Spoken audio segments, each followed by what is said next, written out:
Wow, 4 grams. Oh, we ready? Okay, so we're talking about the state of equilibrium, reversible reactions. We know in the state of equilibrium, state means a point in time where a reversible reaction has achieved this constant amount, the same amounts of products and reactants in the mixture. There's ongoing action, lots of collisions going on, ongoing reactions forward and backwards, but they're happening at the same rate. So kind of like a little analogy of this, maybe, hope you like my artwork, but maybe we could envision 2 escalators. This is supposed to, right? Doesn't it look like an escalator? So this is a down escalator and this is an up escalator. And let's see, over here at the top here, I've written some dots, and I got a couple dots going down. Altogether, I got 6 dots. And then down here we have 1, 2, 3, 4, 5, 6, 7, 8. Right, 2, 4, 6, 7, 8. We got 8 of these linked dots. And what I'm trying to show here is these single dots, they can link up. If they start heading down the escalator, they end up linking up. They'll join together to join this group. And then if one of these pairs goes up the escalator, it's going to break apart to join that group. You see where this is going?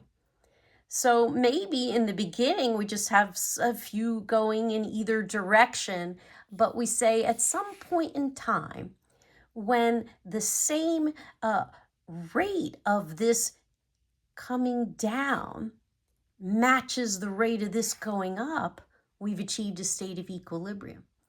We achieve a state of equilibrium when for every 2 of these that come down, one of those, 2 of these that come down to become 1, we get 1 of these breaking apart.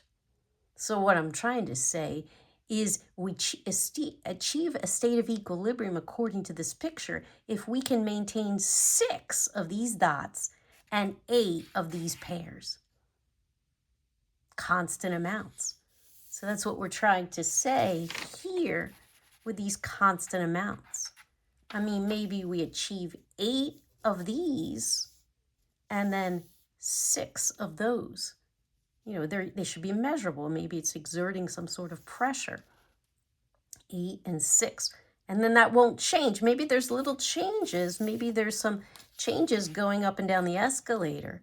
But overall, the state of the equilibrium is achieved when we have 8 total of these and 6 total of those. And then you could do something like even say, hey, if you take your 8 and your 6 numbers, you could just see what ratio that is. It's like 1.3.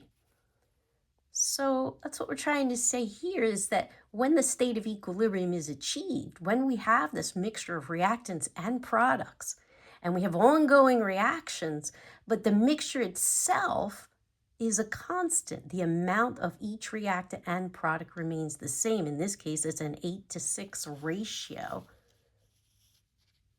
If the amounts are the same, then any ratio, I could put the product over the reactant. And that's just some constant. And I have a little note here keeping temperature the same because we know temperature revs everything up. So we're trying to say, hey, if this is exerting like 8 atmospheres and this is 6 atmospheres, then an 8:6 ratio is 1.3. And that's going to be a constant number in the state of equilibrium. And that's a number that we would like to know for lots of reactions that achieve a state of equilibrium. So looking at this particular reaction again, I'm interested in that number, that like 8:6 ratio. And, if I simplify, it's 1.3. I'm interested in that number and that number and that number. So I start thinking, hey, what if I vary the initial amounts of my reactant that I start with and let this come to some kind of equilibrium? Are there other ways to express like 1.3 besides 8:6? Interesting.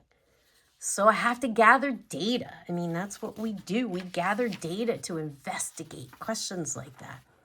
So here's some data where I have some pressures of NO2s where we kind of vary the starting amount. This sounds like something you're going to do in your lab. And then let the reaction come to equilibrium. So these are measurements based on equilibrium states. Each measure is a pressure exerted at equilibrium. See that subscript EQ, not the initial pressure, that's times 0. So at equilibrium, we could measure the colorless product pressure and the brown reactant pressure. And this is the data we get for this particular reaction. We get this whole series, and you can see there's a trend to that. There's definitely a trend here, and it looks like a parabola. You know, how do you graph a parabola?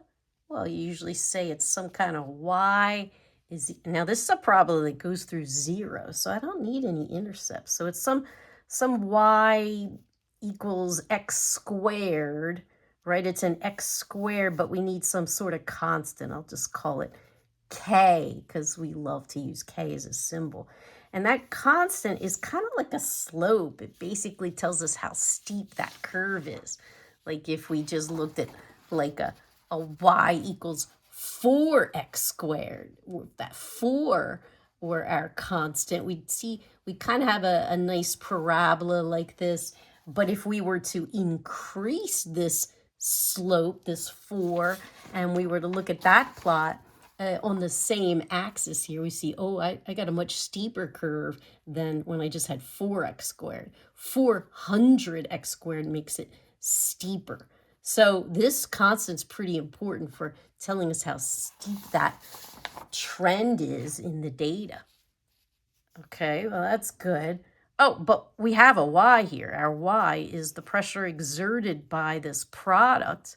And we have an x, it's the pressure exerted by the reactant squared, because it's a parabola.